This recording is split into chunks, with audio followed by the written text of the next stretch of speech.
Humans have 5 senses, but sharks have an extra sense, a 6th sense. This sense is called electroreception. All living things have electricity in their bodies. Electricity helps our muscles move and our brains function. Some animals, like electric eels, use electricity to shock their prey, and believe me, it's strong. But all animals give off some kind of electricity, no matter how strong or weak it may be. Sharks have a sense that allows them to pick up even the weakest electrical signals. They have little black dots on their faces that are actually pores filled with electric conductive jelly. Not that kind of jelly. This jelly allows electricity to travel to tiny cells called ampullae of Lorenzini. That's fun to say. And these ampullae of Lorenzini send messages to the brain, telling the shark if it's close to something alive. Electricity is easy to conduct in water, which makes the sense much more effective. This electroreception even works in conditions that may blind the other senses, like murky water, or in total darkness. For one experiment, scientists were researching newborn bonnethead sharks and found that they could detect electrical fields less than 1 nanovolt per square centimeter. For reference, imagine a AA battery connected from New York to the bottom of Florida. A newborn bonnethead shark could detect if the battery was turned on or off anywhere between those two states. As long as you're in the connection range, of course. Even our best technology struggles to sense electricity that weak. And speaking of weak, Shark Week is just beginning. See ya later. Baby shark do-do-do-do-do, baby shark do-do-do-do-do, baby shark do-do-do-do-do, baby shark. Why do hammerhead sharks have that hammer-shaped head? The head of the shark is called the cephalofoil, and it has a few different functions that help it survive. The first is vision. Animals either have binocular vision or monocular vision. A lot of predator animals, like people, have binocular vision, eyes on the front of the head. While animals that are hunted, prey, have eyes on the sides of their head. With the hammerhead cephalofoil, it can see above, below, behind, and on the sides. Its only blind spot is directly in front of it. Number 2 is swimming. The shape of the hammerhead's head actually helps it swim better. I test this theory by taking a rectangular piece of wood into the water and swimming with it. You see, the wood goes up and down, depending on where I push it. If I turn it to the side, almost like I'm flying an airplane, it allows me to cut through the water better.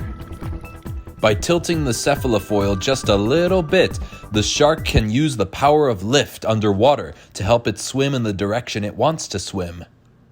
And our third and final reason is electroreception.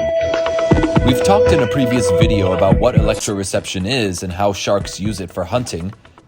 Now let's see how the hammerhead uses it. Sharks have ampullae of Lorenzini on their face to help them sense electricity.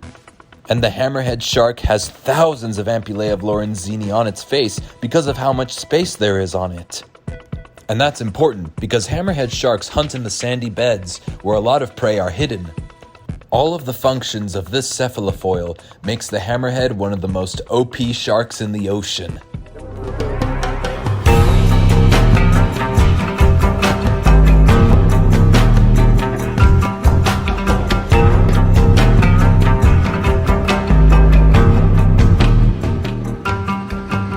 I'm out here in the Florida coast. Now, tigers are really impressive animals. They're fast, they're great hunters, and of course they have that classic stripe pattern. But we're not talking about cat tigers today. We're talking about tiger sharks. Tiger sharks are the only living members of their family, Galeosirdoниdae. This family had 6 members total, but all of them went extinct except for Galeosirdo curvior, the modern tiger shark. But why? Why did our modern tiger shark survive while the others perished? Perhaps we can learn from this tiger shark's hunting patterns. This tiger shark is on the hunt for this loggerhead sea turtle. Oh, that's a classic turtle behavior, using the shell as a shield by facing it towards the shark.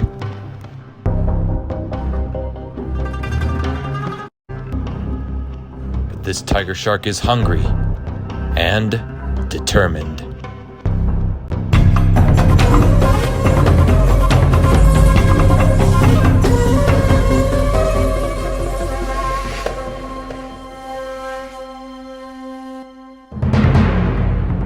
she won't have to eat for weeks.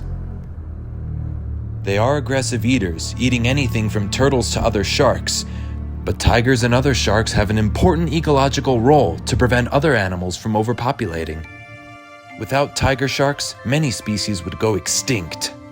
Speaking of extinct, the tiger shark's ancestors had a very similar tooth structure.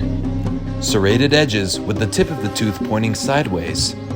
However, if we compare the teeth of each species, we'll notice that the ancestors of the tiger had really small teeth. Scientists speculate that these teeth were only strong enough to take on small bony fish, like these guys. So, size, aggression, and a variety in diet may have helped our modern-day tiger shark survive today. And as we research sharks by catch and release, we can learn more about the secrets of our oceans.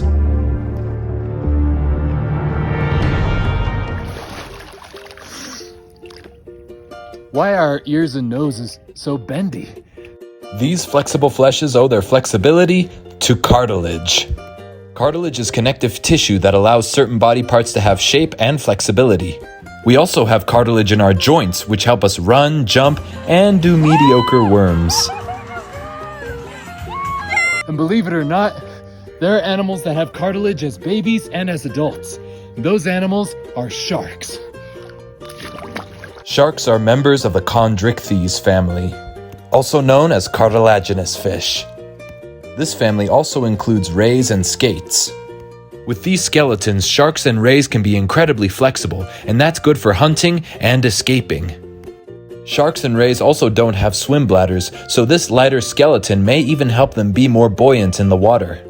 But without bone marrow, sharks and rays can't make red blood cells through their bones.